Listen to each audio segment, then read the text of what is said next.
since the possession of drugs was found in GEC, it is very clearly visible that the state government has not acted properly against the demand. The Chief Minister of Goa and also the Vice Chancellor to make sure that there is an anti-narcotics committee in each of the colleges of Goa.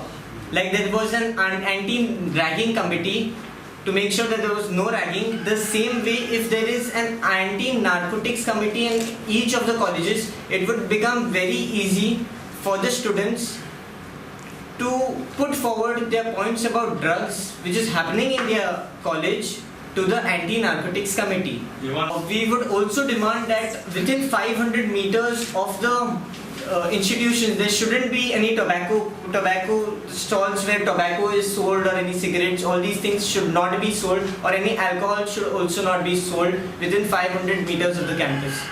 Issue the Supreme Court verdict which has come. According to it, every state will follow NEET pattern, which is National Eligibility Entrance Test. So the medical, MBBS and the BDS entrance will be based on only the NEET pattern.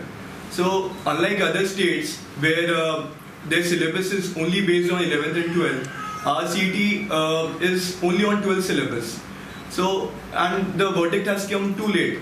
So we have only 1 month time. Actually, there are 2 dates which have come forward. That is 1st May for the people who have already applied for AIPMT, All India Pre-Medical Test, and other date for the students who have not applied for AIPMT, 24th July.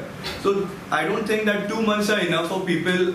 Like say the 2 months are not enough for students to start their 11th syllabus and be done with it. So I'm strongly against it for this batch, but from next batch we are welcoming it.